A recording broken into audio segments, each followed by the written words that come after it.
In order for some of us to wake up, we need a wake-up call. And in 1986, I got the call. I was in a triathlon in Palm Springs, California, and I was in the biking portion of the race.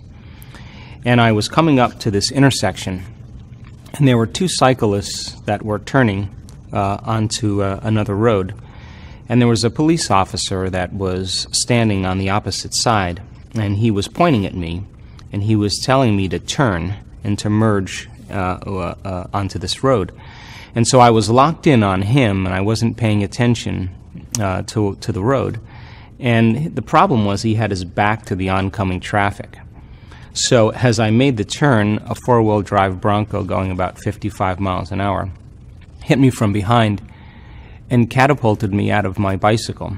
And I landed on my lower back and my buttocks. And when you land very hard, the compressive force basically puts a downward pressure on the vertebrae.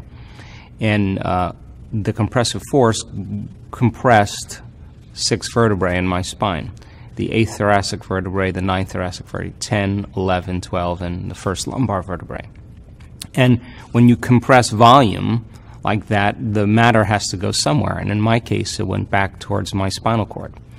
One of the vertebrae, the 8th thoracic vertebrae, was more than 60% collapsed, and the neural arch, where the spinal cord passed through, had broken like a pretzel. So I had multiple compression fractures of my thoracic spine and upper lumbar spine. I had bone fragments on my spinal cord, and I had compression of the cord because of the neural arch being fractured. And so they took me to the hospital, and I had 4 opinions from 4 of the leading surgeons in Southern California, and the prognosis was I'd probably never walk again, and that I needed a radical surgery called the Harrington Rod Surgery. And in Harrington Rod Surgery, they basically cut off the back parts of your vertebrae. They screw in these long stainless steel rods. And by screwing those rods in there, they cantilever and pull the spinal column off the spinal cord, and it opens up the pathway. And then they take bone fragments from your hip and they paste it over the top, and they hope for the best. So in my case, it would be from the base of my neck to the base of my spine because of the number of vertebrae that were compressed. And so I think that if this had been anybody else, I probably would have recommended that they have the surgery. But this was me. And I wasn't so quick, based on the x-rays and the CAT scans and MRIs, to just decide to have the surgery. And so I think one of the biggest things about making a choice when you're indecisive, it's one of the difficult times because you're weighing what you know against what you don't know. And you reach this point in your life where it's like a dark night of the soul, because when you realize that nobody has the answers to your problems but you, then you start this process of stepping out into the unknown. Now, in 1986, in Southern California, not a lot of people were going against convention, whether it was scientific convention or medical convention or social convention or religious convention. But I think that when you step outside of a convention, that's the definition of a miracle. So when you do something like that, you're always considered foolhardy or insane until you pull it off, and then you're a saint or a mystic or a genius. So I decided for myself personally that I was willing to step out into the unknown, that I couldn't imagine myself living on addictive medications for the rest of my life or being in a wheelchair. And so I decided to check out of the hospital. And I just had this one thought, and the thought was the power that made the body heals the body. And I couldn't stop thinking about that because I knew that there's an intelligence that's giving us life, that keeps our heart beating and digesting our food. And that consciousness is awareness, and awareness is paying attention. So it must be observing or paying attention to who I am. So I decided that I was going to make contact with this intelligence. And I was going to give it a plan, a template, a design. I was going to get very specific on what I wanted. And when I was happy with my creation, I was going to surrender this creation to a greater mind because it knows how to heal way better than I do. And the second thing I said was I'm not going to let any thought slip by my awareness that I don't want to experience. Now, this sounds really easy from an intellectual standpoint, But I learned very quickly that I couldn't get my mind to do what I wanted it to do. And when we're in crisis, or trauma, like I was, we tend to focus on what we don't want to have happen instead of what we do want to have happen. So out of the infinite potentials that exist for us as human beings, I was selecting the worst case scenario over and over again in my mind and embracing that emotionally and being prepared for that event, because if anything less happened, I would have better chances of survival. And I think when we're in crisis, it's those survival chemicals, those hormones of stress that prepare us for the worst case scenario. So I would start off in my mind reconstructing my spine vertebrae per vertebrae, and then I'd start thinking about living in a wheelchair. And then I'd become aware that I was focusing on what I don't want to have happen instead of what I do want to have happen, and I'd stop and realize that I'd have to start all over. And the reason being was because this intelligence is a presence. And just like when you know someone is present with you, they're paying attention to you, and you know when they're not, and they're distracted. So I reasoned that I had to be completely present with it, and it had to get a very clear signal, a very clear plan. So I would start all over again and start reconstructing my spine, and then I'd start thinking about, should I sell my home, should I sell my practice? And I'd stop again, become conscious, and then I'd get frustrated, and then I'd get impatient, and then I'd get angry, and then it would just get worse. And so for 6 weeks, I went through this incredible dark night of the soul because I couldn't really get my mind to do what I wanted it to do. And it would take me about 3 hours in closing my eyes and reconstructing every single vertebrae and starting over again every time I lost my attention. And then I was never satisfied really with the way it was, way I did it, but I would just keep going. At the end of 6 weeks, I went through the whole entire process without losing my attention. And it was like I hit a tennis ball in the sweet spot. Something clicked in that moment. I clicked. And I knew in that moment that something happened. And what was taking me 3 hours to do, I was able to do in 45 minutes. And at the time, I didn't know it, but I was firing and wiring new circuits in my brain every single day. And I was literally improving my ability to pay attention. And attention is a skill, just like golf or tennis. The more you practice it, the better you get at it. So I wasn't going anywhere. I wasn't doing anything. I was basically laying face down, and I had a lot of time on my hands, so this was the object of my affection.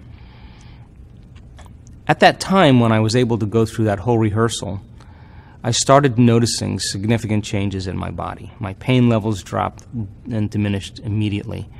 Some of the neurological problems I was having were improving. Numbness, tingling, my motor function started coming back. And the moment I correlated what I was doing inside of me with the effect that I was producing outside of me, I started paying attention to what I was doing and did it with more passion and more enthusiasm instead of dread and frustration. And it was that elevated emotion that I started to realize that was actually the catalyst to make it fun and easy. And then I just started thinking about if I was ever able to walk again, what did I take for granted, like a sunset or a shower or sitting with my friends and enjoying a meal. And all of a sudden I started selecting potentials in the quantum field that were no longer based on the worst case scenario, but really some future possibility. And I began to emotionally embrace and experience it completely. Whether it was a sunset on the beach or a shower, I would live it and emotionally feel it. And I didn't know what I was doing at the time, but I think when you combine a clear intention with an elevated emotion, you move your body and brain from living in the past to living in the future. And the brain and body actually don't know the difference when you're truly focused and paying attention between what's going on in your outer world and what's going on in your inner world. And the very process of the elevated emotion began to convince my body that I was living in that future reality in the present moment, because the body's the unconscious mind, it doesn't know the difference. That I began to signal new genes in new ways, and my body began to change dramatically. And I was back on my feet in 10 weeks, and back training again at 12 weeks, and I'd never have any pain in my body or in my back. And I just made a deal with myself, and the deal was with this intelligence that if I was ever able to walk again, I'd spend the rest of my life studying the mind-body connection and mind over matter, and pretty much that's what I've been doing since 1986. Amazing. I was just going to have you do kind of a overview of how our thoughts and emotions affect our biology. Okay. And can either create disease or return us back to health, homeostasis. Okay. So, one of the privileges of being a human being is that we can make thought more real than anything else, and we do it all the time. And because of the size of the frontal lobe is the creative center. It's the crowning achievement of the human being. It's 40% of our entire brain. That's the workshop. That's the place where we imagine, we speculate, we create, we intend, we have attention, we restrain emotional reactions, we decide who we're going to be. And that part of the brain is where our conscience sits. And when we begin to think about a better way of being, a new possibility in our life, that forebrain begins to turn on. And because it has connections to all other parts of the brain, like a symphony leader, it begins to call up different networks of neurons from knowledge we've gained in the past or experiences that we've had, and seamlessly pieces them together to create a vision. We call that intent. And when we begin to combine new networks of neurons firing in new sequences and new patterns and new combinations, we begin to change our mind, because mind is the brain in action. So we naturally do this. We naturally begin to think about a new way of being. The problem is that most people don't combine that intention with an elevated emotion. The moment you begin to experience that future reality in the present moment, the end product of an experience is called a feeling or an emotion. And the body begins to believe it's living in that future reality. The repetition of that cycle over time begins to fire and wire new circuits in new ways to cause your brain to look like the experience has already occurred. The elevated emotion tends to signal the body in actively instructing and selecting new genes to make new proteins to prepare the body for the event. So, why is that important? The significance of that is that the brain is organized to reflect everything you know in your life. Your brain is a record of the past. It's an artifact of everything you've learned and experienced to this moment. So if you're waking up every single morning and you come back to your senses and you go through a series of routine behaviors and choices and experiences that were exactly like yesterday, you see the same people, you go to the same places, you do the exact same things at the exact same time, it's your external environment that's turning on different circuits in your brain, causing you to think and feel equal to everything that you know. Now, if you believe that your thoughts have something to do with your health or your destiny, as long as you're thinking the same way, you keep creating the same life. So then, if the brain is a record of the past, then most people who are not being defined by a vision of the future are left with the old memories of the past, and so they think in the past. And if feelings and emotions are the end product of past experiences, and we can remember experiences better because we can remember how we feel, if you're waking up every single morning feeling the exact same way as you did days before, number one, it means nothing new is happening in your life. And if those feelings and emotions that are the end product of past experiences drive your very thoughts and your very behaviors, then you're thinking and acting in the past and you'll become predictable. So then if those emotions are driving certain thoughts, and those thoughts are creating certain emotions, and those emotions are driving certain thoughts, the repetition of that cycle of thinking and feeling begins to create a state of being. In other words, thoughts are the language of the brain, and feelings are the language of the body. And how you think and how you feel creates a state of being. So most people have experiences in their life that brand them emotionally. They feel fear, they feel anger, they feel bitterness, they feel frustration, they feel insecurity. And those emotions then become part of their identity. So once they think certain thoughts that turn on certain circuits in their brain that are equal to their insecurity, and then they feel insecure.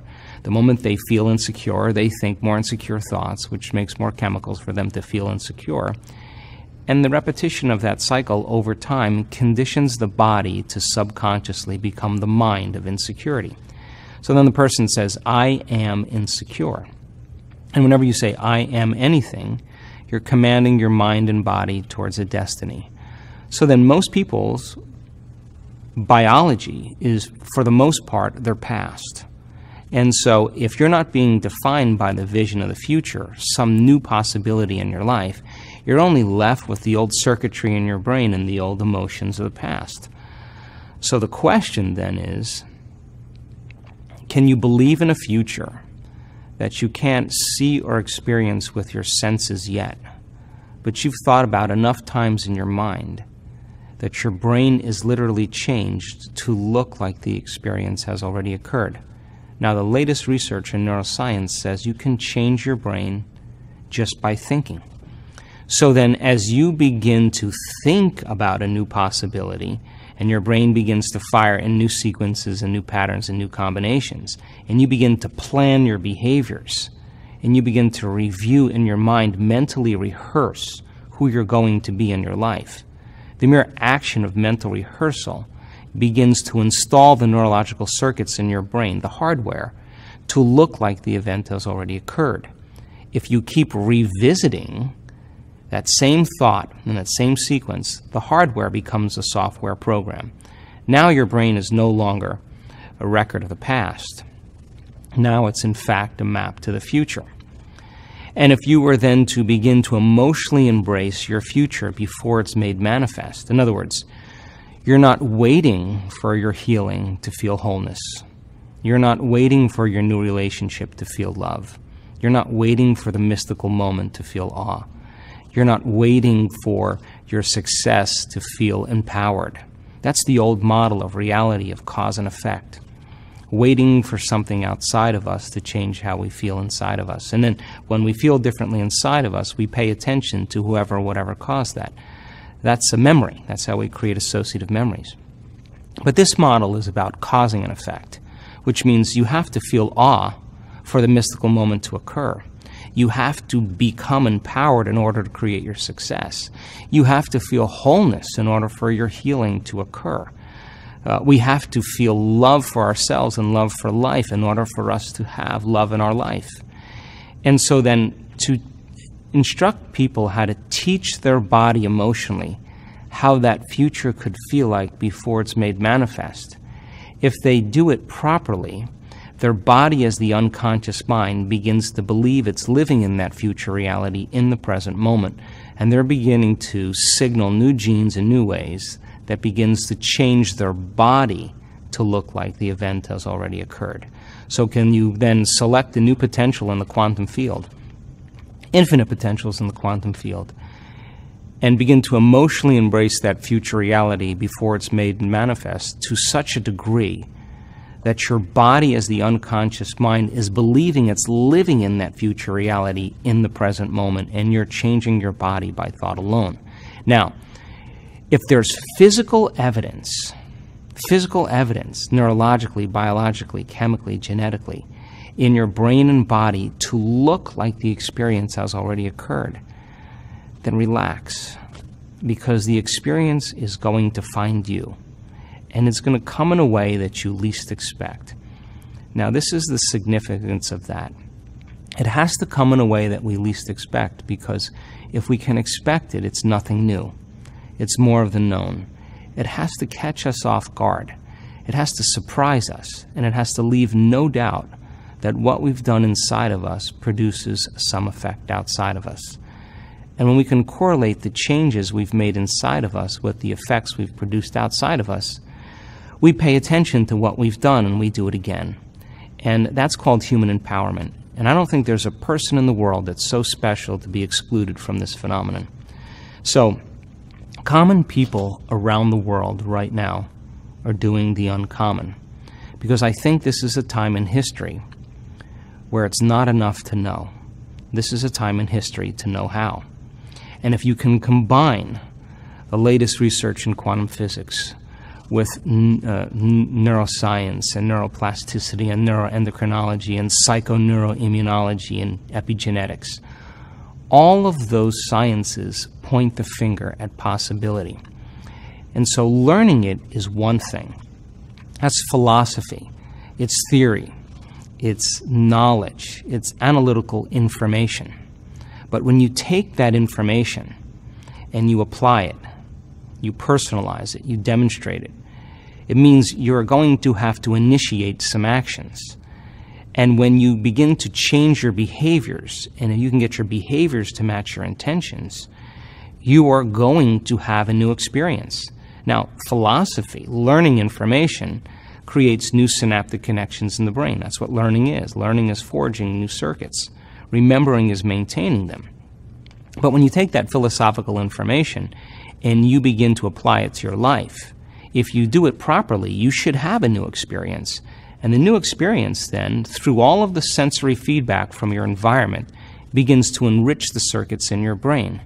And when those circuits string into place, the brain makes a chemical, and that chemical is called a feeling or an emotion. The moment you feel the emotion from the experience, now you're teaching your body chemically to understand what your mind has intellectually understood. So we could say that knowledge is for the mind and experience is for the body. And in that moment, you're embodying that philosophy. You're embodying the truth of that knowledge. And that's when you begin to upregulate new genes and downregulate old genes, and you begin to rewrite the program. Which means the book on compassion is no longer theory. You're feeling compassionate. The book on leadership is no longer philosophical information. You're becoming a leader. The book on a patient parent is no longer just about some conversation about how you're going to be more patient. You actually feel like you're overcoming your impatience. So if you're able to do that once, then you should be able to reproduce it. And if you can reproduce it over and over again, the same experience, you will begin to neurochemically condition your body to know how to do it as well as your mind. And when your body knows as well as your mind, or the mind and body merge as one, now it's innate in you. It's who you are. It's second nature. You've done it so many times that you no longer have to consciously think about it. It's become a subconscious program. And now you're memorizing an internal neurochemical order that's greater than any condition in your external environment. And that's when you begin to master that philosophy. So our job, I think, is to go from philosopher to initiate to master, from knowledge to experience to wisdom, from mind to body to soul, and from thinking to doing to being. And we have all the biological and neurological machinery to do this.